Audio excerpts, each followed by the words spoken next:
300. Yeah. 300, man. I just hit 300 classes.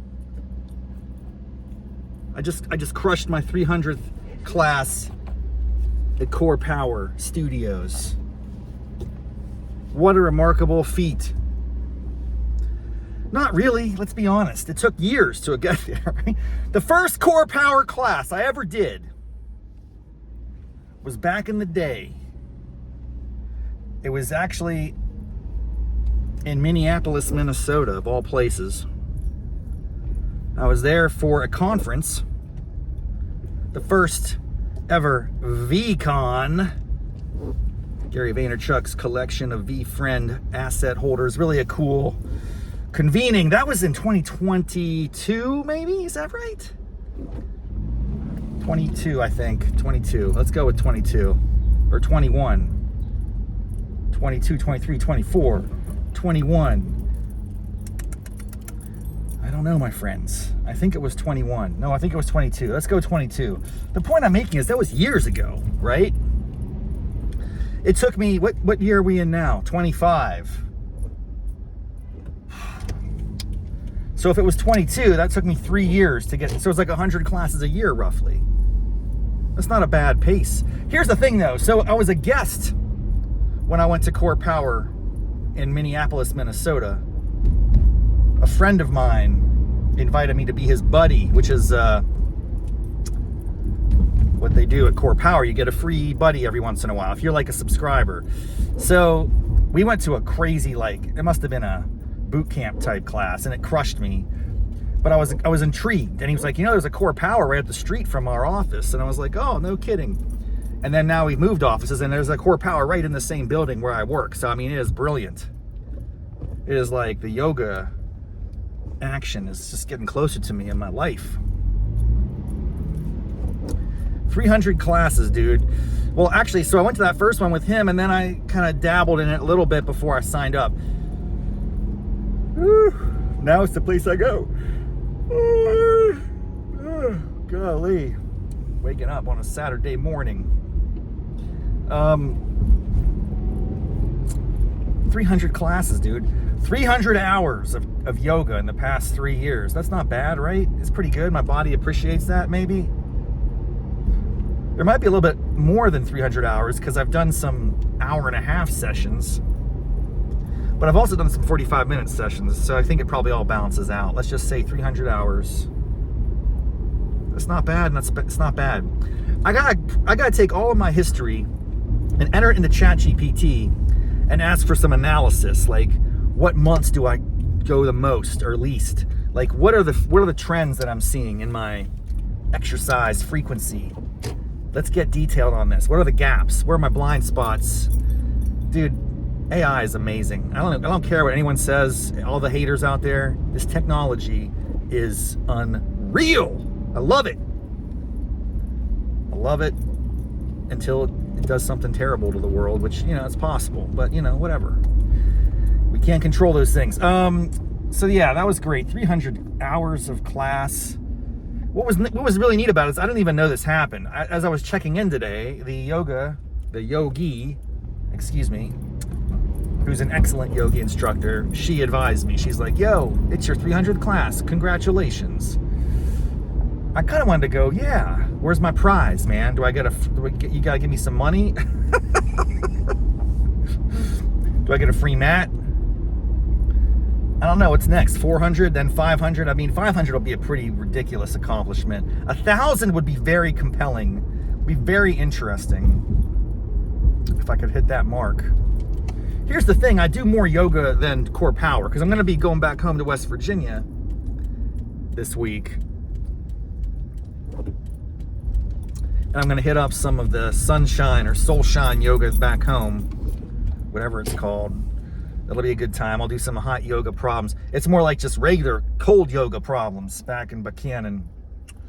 But dude, okay, problem of the day. Let's just get back into this after I've just aggrandized myself. Yes, 300 classes. Congratulations. You're incredible. No human being could ever imagine that. Yeah, okay, it's a big deal.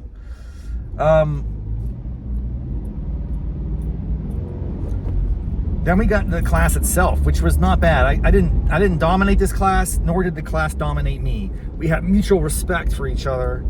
We stared each other down. We agreed not to murder each other today. It was like, you know, the samurai of old. You like Storm Shadow and who was the other cat? Come on, dude. You know, Snake Eyes. Storm Shadow and Snake Eyes had a mutual respect. Was it issue 2 or 22? Where Storm Shadow and Snake Eyes had a silent battle with each other? It was the best issue of G.I. Joe ever. I gotta go look it up. I'm really obsessed now. Just, I don't know how that popped into my brain. It was extraordinary. There was no words, dude. It was just all, the story was told with images. Storm Shadow and Snake Eyes, they're fighting like me in the yoga genre. Like if yoga is a thing that you can have combat with, I was doing that. But at the end, no one won. There was no winner of this battle. It was a draw. And just like Storm Shadow and Snake Eyes, they lifted up their arm and they revealed they had these tattoos. So it's like, oh, they've been to the training together. There's some connection, dude. Those guys go back. I don't actually know exactly what their relationship is. Now, I've come to think of it, I got to look into this. And this is going to bleed over into riffing with Raff, because I'm going back to WV. I'm going to see my bud, Code H. We were big G.I. Joe fans. I bet he knows the whole background. We're going to go over this. We're going to go into this deeply. I want to understand how these guys met. What was their, point of departure? Ultimately, one fights for G.I. Joe, one fights for Cobra. So that's a big clash, right? Why? What would motivate that type of decision? Well, they still like each other. They're not killing each other. I mean, they attempt to kill each other, but no one wins. Much like my yoga class today, it was a draw. It was a push if you're a gambler. No one likes the push. It's like, no one, it's kind of anticlimactic, let's be honest. There was a lot of activity. There was a lot of back and forth, scratch the needle. But at the end of the day, if there's not a winner, it just feels like it's a letdown, So the key is, we shouldn't think about these individual hours of yoga as something that you win or lose. Although I keep score in my brain mentally. I don't actually tabulate it. Maybe that should be something I start doing on this show. This show is just always in a state of transformation, continual innovation, transformation, disruption. I have no sense that it's yet achieved its pinnacle, nor will it ever. It's just a constant quest. But think about it. What if every class, the first thing I did right out of the gate is I ranked it on a scale of 1 to 10 or 1 to 7, abject failure to domination. And I have to really be clear about what I mean by domination. It would not be like objective domination. It would be subjective domination. Did Raffety feel like he crushed that class? In reality, if you had a videotape, which we don't, we're not going to record anything in the public studio there. It's a little too, the space is not equipped for that. If you observed the situation, you would have a different sense of it. Much like the Nixon-Kennedy debates of 1960. If you listened on the radio, you thought Nixon won. If you watched on TV, you thought Kennedy won. Well, if you hear my account of things, you might think that I dominated. But in reality, if you were to observe it, you would realize, no, he's lying. Well, it's not like I'm lying. It's a subjective opinion sometimes that I do great. Sometimes I don't. But I'm very honest. I'm never trying to cover it up. I'm not going to skew the data. I'm just going to be honest about it. But what if that's what I did? Every class I came out of the gate, 1 out of 7 or 10. I don't know what the scale should be exactly. And then we just build that up over time, starting with the 301st class, which wouldn't even be a core power class because I'll be back in West Virginia when I do it next week. And then if I keep the frequency up and I get AI to track all that, by the 400th class, I'll know, what is my average performance? What are my peak moments? Have I ever had back-to-back greatness? What is accounting for that? And then if I upload my food and diet data, because I'm on this journey with my trainer, Zach Lawson, who is a relative of mine. That's Riffing with Raff, Fitness at 50. All the streams come together. Then we collect the data and we understand, what did you eat the night before the yoga? And that corresponds with a higher score. Like, what is going on in the world that relates to your yoga capabilities? This could be interesting to me, just to know a little bit more about what goes into it. I wonder if I'd find anything counterintuitive about that. Would my scientific study reveal stuff that I don't know? Like, for instance, I bet my poor performing days would be, if I stayed up late the night before and I drank and ate like a slob. Like, that would not shock me. That's the intuition. On the other hand, sometimes when you drink up, you carbo load, get some IPAs rocking, you can go into yoga the next day, sweat it out, and you're just dominant because you have the nutrients and energy from that beverage. I don't know. These are all like questions. I'm just riffing a little bit in real time.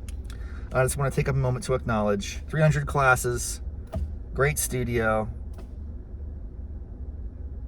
It was a draw today. There wasn't really a winner in this experience. And we have to continually think about how we're going to update and transform this product. I appreciate the tens of loyal listeners to Raff's Brain, the Raff's Brain listeners and yoga practitioners. I don't know where we're going, but I have a good vibe going, man. Like, ever since my birthday, I've been feeling like a lot of energy, a lot of leaning into this creativity a bit more. I'm going to start showing up. I'm going to start showing up more on other platforms. Because, if you're going to make the podcast and you're going to put it out there, why shouldn't you promote it a little bit? And I don't think it's for everyone. I'm pretty certain it's not for everyone. It's probably for a very niche audience. There's not a lot of many people who would want to listen to this. My streams of consciousness style content are not appealing to many, and that's okay. It's more of a catharsis for me. It's more like the value that I derive from the experience that maybe benefits others. Who knows? Put it out there in the world. I got some squirrels jumping around my front lawn here. Are they mating? What's going on? This guy's definitely chasing the other one. Now, it's a territorial conflict or courtship. I can't tell. I should go ask them. I could try to interview them. Let's go see what we can do. We're gonna keep it rolling here. I think oh, there's a little chipmunk. That's kind of funny that squirrels and chipmunks, they coexist. They don't. You would think they would fight more, and the chipmunks would probably be at a disadvantage because they're smaller. A squirrel fighting a chipmunk, I think the chipmunk's in trouble. Unless the chipmunk's really fast and like bite its neck or something and just latch on. I don't know. I've never seen a fight between a squirrel and a chipmunk, but bottom line, man, we're having fun. We're gonna keep innovating, and I'm gonna start showing up more on other platforms. Maybe it's very self-indulgent. I don't like that aspect of it, but I don't know. It's just I'm just having fun with it, man. I'm rolling into it.